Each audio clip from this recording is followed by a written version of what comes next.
Hi everybody, what's going on? Steve Conti here with Summit Crest Home Loans, coming to you today with a free home buying masterclass and the top 15 questions that you need answered before you go ahead and purchase that home. It's going to be one of the biggest financial decisions that you'll ever make. So very important that you align yourself with a subject matter expert that's going to help guide you through the process. And it's also very important to get educated on your own, do some of your own research, which is what you're doing today if you're watching this video. And by the way, if you're watching this video, please go ahead and hit that subscribe button below. I put a lot of good educational content out about finance and home purchasing on my YouTube channel, as well as my Instagram, my TikTok, and my LinkedIn. Okay, so let's go ahead and get started on your home buying journey. So a little bit about me. I've been a licensed mortgage loan officer for about 3.5 years. I love what I do. It fills my cup. I really get enjoyment out of it. And previously I was a firefighter for about 18 years. Really got a lot out of that career as well. But I just realized I kind of needed a little bit more out of life. And I've found my passion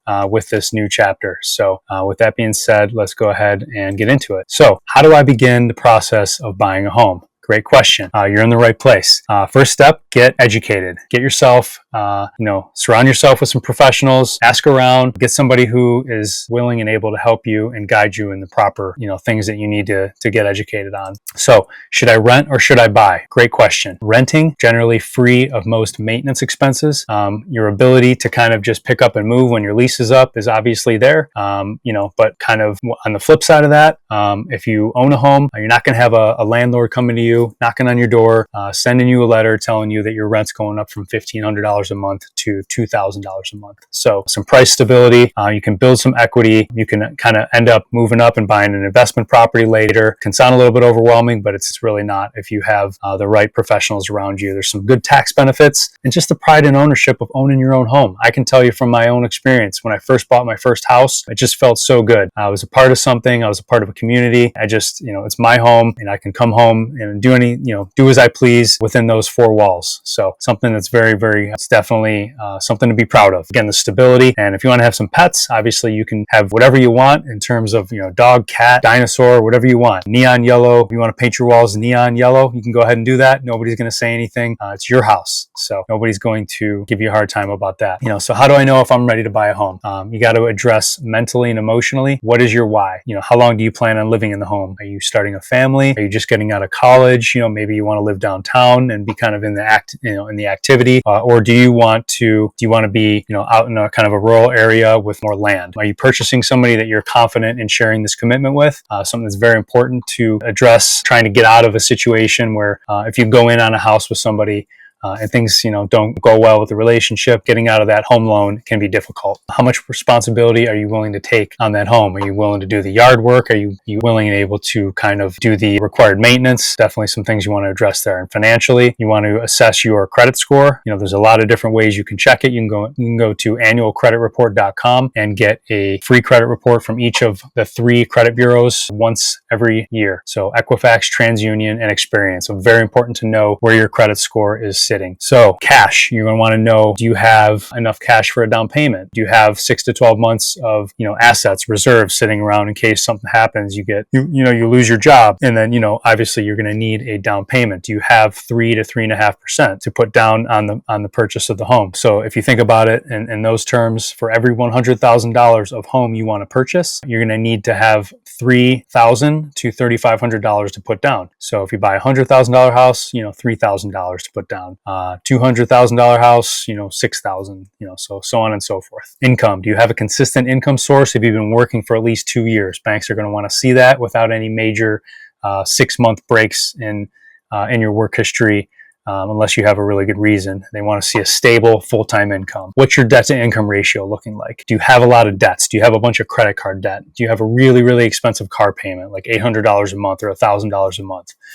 You can't spend more than 50% of your annual gross income every year. So if you make $50,000 a year, divide that by 12 and then multiply that by 0.5, and that'll tell you what your maximum monthly mortgage payment can possibly be. How do I find the right lender and real estate agent? Well, you found your lender right here, hopefully on YouTube. And I can certainly connect you with a good real estate agent that can help you, that I trust in your area. that is an expert in your market. But if you want to ask your friends and your family, I'm sure they have someone that they can refer you to. But always do your homework and check around a little bit, get some options, ask some other professionals in your network. Maybe you have a financial planner or somebody that does your taxes for you. Usually they're going to be rubbing elbows with a mortgage lender like myself. So you want to interview a couple of lenders and see, hey, is this am I a good fit? Are they a good fit for me? Are we aligned? Are they giving me some good educational information, some free classes? Hint, hint. Do they seem knowledgeable? Have they been doing it for a decent amount of time? Do they treat me with respect? Do they act like I'm bothering them when I call them? Definitely some red flag there. If you feel like you're bothering somebody, you can always ask your lender for a great real estate agent. Personally, I've got a bunch that I can connect you with. If you're here to make informed choices, don't forget to hit that subscribe button. I'm sharing everything you need to know to buy your dream home. So how do I know where I want to buy, and how do I put together my list of what haves, in my wish list? So when you're looking at where you want to buy, do you want to be close to your job? Do you want to be near a good school district, public transportation, or do you want a little bit more of a rural setting? If you're going to have a farm or a horse, things like that. Do you want a condo? A townhome, or do you want your own single family residence on your own piece of property? Understand that if you buy a condominium, it could be more of like an apartment style living situation where you could share walls with someone, and they can have homeowners associations that can have their own rules, and they can govern what can and can't happen within that condominium complex. So be aware of that. And then how big or how small does the house that you want to purchase need to be? Do you need a lot of bathrooms? Do you have a big family? Is it just you? Is it you and your significant other? Very important questions to ask. And you can always, kind of put these things into, search fields when you're looking up, purchasing a home online. What kind of amenities do you want? Do you want a fireplace, a pool? Do you want to be, in a sort of a community with a communal kind of recreation area, usually really good for families, so kids can kind of go out and play and mom and dad can go do their thing. So all really good questions to ask. You can always go on Google and kind of, gauge, home prices within a certain radius of the area that you want to buy in. And that's a good way to kind of start your search. Or you can reach out to me and I can put a couple property reports together. I can always look up the property taxes in the area too for you, so you're aware of kind of what your monthly expenses are going to be. And you can certainly reach out to your real estate agent, or I can connect you with one to help you start making that decision. Some different things you want to kind of assess. Sometimes people get into should I build brand new, or should I just purchase an existing home? Building brand new can sound nice, it can sound exciting, but there's a lot that goes into it. You have to purchase some land. Usually you end up having to work with a builder, and that can take months for the construction process, maybe 6, 9, 12 months. So, but newer homes, they can be very energy efficient. Older homes can have some great, unique characteristics. There's a community not far from me where, they really have some older homes, some century homes, and they're known to be very stylish and have some unique characteristics that you won't really see, in newer homes. So definitely want to address those two different options. What should I look for when I'm walking through? Is there enough bedrooms, enough bathrooms? Is it structurally sound? Is there a really weird floor plan that, doesn't really make a lot of sense? Is there a bedroom right next to a kitchen? Is it really kind of like a separated out floor plan? Definitely some things you want to take a look at and be aware for the future, because if you're going to have to sell it in the future, you might have a smaller pool of buyers if it's a little funny. Sometimes people can, they think they can DIY their own home renovation, and they don't really kind of work with a professional. And so sometimes, you can have a house that has a floor plan that doesn't really make a lot of sense. So definitely, if your intuition tells you to hit the pause button, I would implore you to do so. But do you like the floor plan? Is it nice and open? Will your furniture fit in? These are all really, legitimate questions you need to ask. What needs to be repaired and replaced? When I buy this house and take it, and I'm now the owner, do I need to buy, $10,000 in cabinets? And how do you like the neighborhood? Is it family friendly, or are you on a main road? So definitely want to, assess that. How many homes should I consider before I actually make an offer? There's no limit to that. Don't put a limit on it. I kind of, compare it to me when I go clothes shopping at a store. I'm not really, I guess I'm a typical guy. I don't really like shopping that much. So, I'll get frustrated after trying a few things on. And sometimes I'll just buy something just to feel like, I accomplished something, and then I'll never wear it. So what's the point? The point is, look at as many houses you need to till you find that one that kind of clicks, and just you have that feeling inside you that it's just right. You're not going to necessarily find the greatest house right away. It could take a little bit. It's a big decision. Make sure it's right for you. Okay, very important. So I found a home. What kind of inspections can I expect to have to get? So you're going to want to consider a home inspection. Very important. It can find some things in the house that might be costly repairs later after you take ownership of the house. It can find safety issues. So definitely very, very important to get a home inspection. And also the lender, the bank, is going to require an actual, what's called an appraisal. And an appraisal is basically going to assign a fair market value to the house based on homes that have recently sold in a small radius, maybe 1 to 2 miles, and health and safety. So if there's certain things that are going to be deemed a safety hazard, those things could be required to be repaired before you can take ownership on the home and close on it. Think inspections sound complicated? I can break it all down to a science for you. Book a call with me and I'll explain the process step by step. What does a home inspector do? They're going to check on that safety. They're going to look at test the electrical outlets. They're going to test the utilities, the plumbing. They're just going to make sure that things work for you. They're looking out for you. You're essentially paying for them to tell you, hey, is this, when I purchase this house and move in here, is it safe? And what can I expect?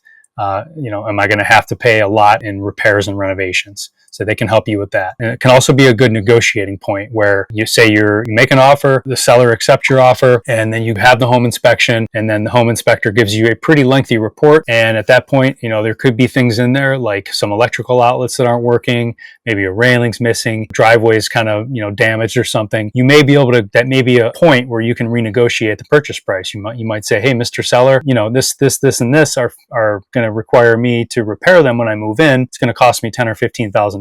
I'd like to, see a good faith price reduction. So those are things you can kind of work into the deal with your agent and your lender. So before you make that final offer, make sure you've got that right to do the home inspection. It's very, very risky to purchase a home without having a home inspection. So what are home warranties and should you consider them? Absolutely. They offer some protection against costly repairs within the first year or two of you taking ownership of the home. I personally had a plumbing problem a couple of months after I purchased the home and I made a claim on the home warranty, was able to get the plumbing repaired. Gives you some peace of mind, some protection from things that could go wrong that you don't catch in the home inspection. You can ask the seller to pay for it. You can also ask your realtor to pay for it. So definitely don't hesitate to ask them. It's worth the try. How do property taxes work? Very important question to ask. They can vary from one community to the next. You could have one house that's worth the same amount as this house. This house might have $10,000 in annual property taxes. This house might have $4,000. There's different tax rates in different communities. It's all dependent upon the local government and what their tax rate is. And, taxes can go up each year along with the value of your home. So, you're going to have some more equity. You're going to have some wealth that you're building, but you may end up with an increase in property taxes over the years. So do I need homeowners insurance? Absolutely.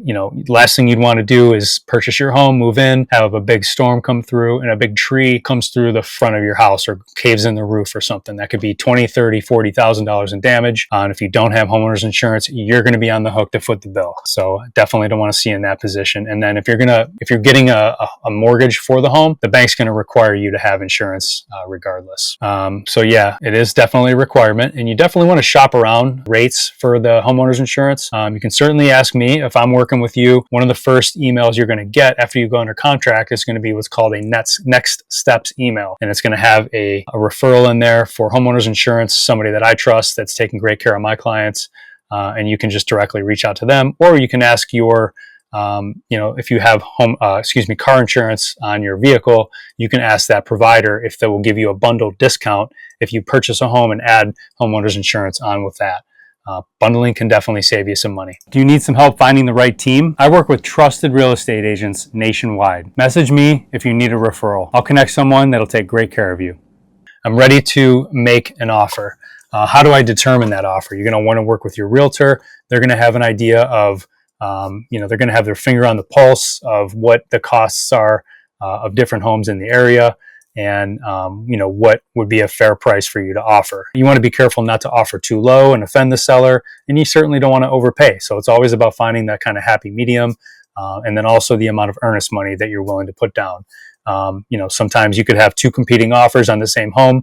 You might be offering $250,000 with a $5,000 deposit that will go towards the home once your deal is closed. And then you could have a competing offer that's offering $250,000 with a $1,000 earnest money deposit. Your offer is going to obviously be a little bit more attractive.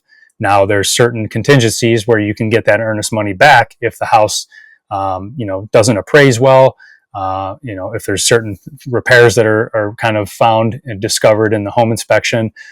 So you can definitely you want to make sure you can back out of the contract and and not lose your earnest money. So definitely want to communicate with your realtor on that and make sure you understand the proposed move-in date, the closing date, any of those contingencies we've discussed. So if you're still kind of on the fence about renting versus buying, definitely reach out to me and I can provide you with a rent versus buy analysis. It'll kind of let you know based on what you're paying now in rent versus what you might be paying monthly if you got a mortgage, what that's going to be looking like for you, and is it going to save you money in the long run or to rent, or is it going to be a lot more advantageous for you to buy? So I can provide one of those for you.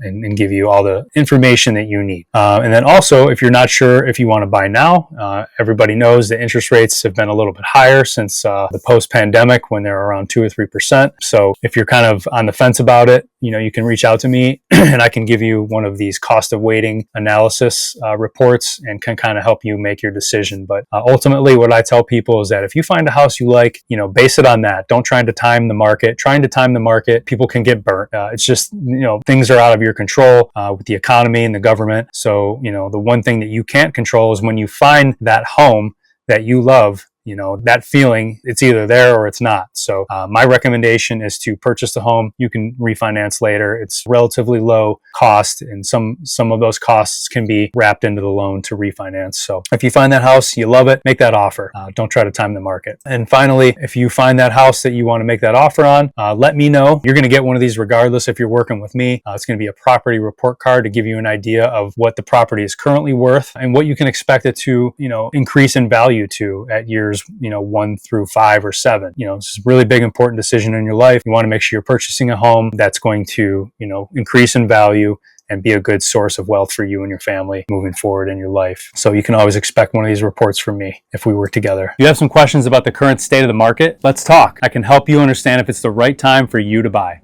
Okay, so are you ready to start your home buying journey? If you are, connect with me today. Use your camera right now, scan this QR code, or you can go into the description where there's going to be a Calendly link, a scheduling link that you can use to click on and schedule an appointment with me. We will do what's called an initial loan consultation. I'll go over your entire needs list with you. We'll kind of do a Zoom meeting where we can kind of, have a good conversation and we can figure out what your goals are and how best to get, to meet your home ownership goals. And again, make sure and hit that subscribe button. Follow me on YouTube, Summit Crest Home Loans. Follow me on Instagram, Summit Crest Home Loans, LinkedIn, and TikTok. Always putting good information out there for the masses to help you make the best decision possible. Okay, so go ahead and scan that QR code, hit that follow button, and reach out to me, and we'll get an appointment scheduled so we can make you a homeowner. All right, thank you.